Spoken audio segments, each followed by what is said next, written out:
Good morning, it's Bloomfield Auctions virtual viewing time. Today's Monday the 27th of July and we're viewing today for our auction tomorrow evening, being Tuesday the 20th, beginning at 6 p.m. Now, I want to dedicate this week's virtual viewing to Mr. Scott McCleary. Scott McCleary is a huge fan of Bloomfield Auctions, loves the virtual viewing videos on a Monday morning and says that it makes his week. So I'm delighted that I am pleasing some people out there.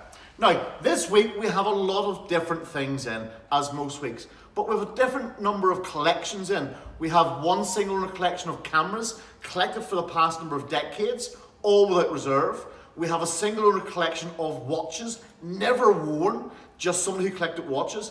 And we have a single owner collection of military medals, police medals, and military and police accessories, etc. So we're going to take a walk around the auction room with one fascinating print in this week. It's a print by Robert Balla, very popular Irish artist. It's of the GPO Easter Rising, a scene of the inside here where we see the injured. Now we don't know who these figures are. We believe, now even though it says 30 of 300, we believe this is possibly the artist's proof. But a fabulous print, very atmospheric in terms of what's going on here on the day in the Easter Rising. Now I've mentioned we have cameras in. So we have cameras lumped up as lots like this here, with 3 cameras as a lot, another 3 here. But we also have boxes of cameras and accessories as well at the same time. There's a huge amount of cameras and accessories in. So if you're a collector, if you repair cameras, looking for extra parts, etc., this is the place you want to come to. We've also mentioned that pub memorabilia can be very, very popular. And pub mirrors in particular can be very, very popular. And with a fantastic antique Bass mirror in this week, with the Royal Crest at the top. So I prefer a Bass. We reckon this is probably 1950s, 1960s. You see the Prince of Wales crest at the top there. And it's very rare to get that on the mirrors these days. So, I mean, it's not a massive mirror, but because of its history, because of its age, we would estimate the mirror probably at somewhere in the region of about anywhere from 80 to 100 pounds maybe for that mirror. Just because of its age, its condition is fantastic as well. We have some nice antique furniture in this week with Edwardian sideboards. We have a Victorian chest of drawers, and a nice Victorian chest of drawers like this is going to go for about 50 to 80 pounds.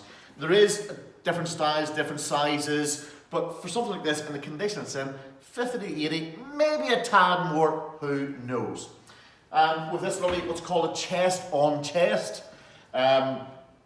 A lot of people say I would have actually quite a nice chest, but along with my 6-pack, but we'll not go there today anyway. We'll leave that for a later show. But this lovely chest on chest, and something like this is going to sell for in the region of about probably 100 to 150 pounds. Nice slimline piece, so it can fit into a modern house. It doesn't have to be a big old Victorian house or Georgian house. Just a nice modern townhouse, this will fit into as well. We've mentioned tea sets in the past few weeks. We've mentioned Royal Albert Old Country Rose, but we've another one in this week called Royal Albert Lady Hamilton. Lady Hamilton again would be a popular set these days. It would have been bought, like many of the other ones, as wedding presents or engagement presents. Probably sat in the loft in a box, never seen the light of day, but now they're back in fashion, as I said last week, like a lot of my clothing, and very much desirable these days. Now, I want to concentrate what's in our cabinets this week. So come on with me, cameraman. And if you've all noticed, because I've had a lot of complaints over the course of the past week, that the cameraman has been threatened with his P45 3 times last week and a number of occasions the previous week. So this time, I'm not threatening him with his P45. I'm not threatening him at all this week. Not in front of the camera, anyway. So, come on with me. Before we do go into the cabinets, though, we have this RUC, Royal Ulster Constabulary greatcoat, probably pre-1953, and most likely worn by a county inspector of that particular time. Now, when you think about it, this coat is heavy.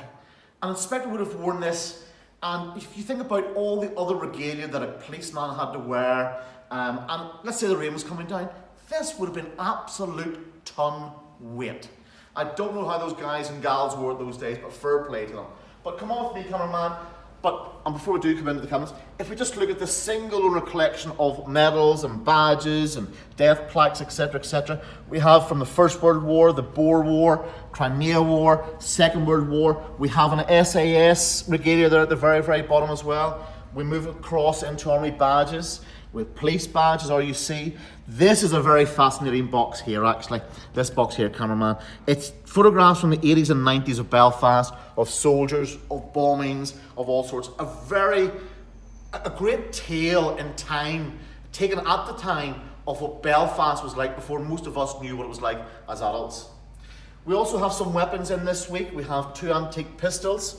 We have what's called a kinjal in a solid silver sheath.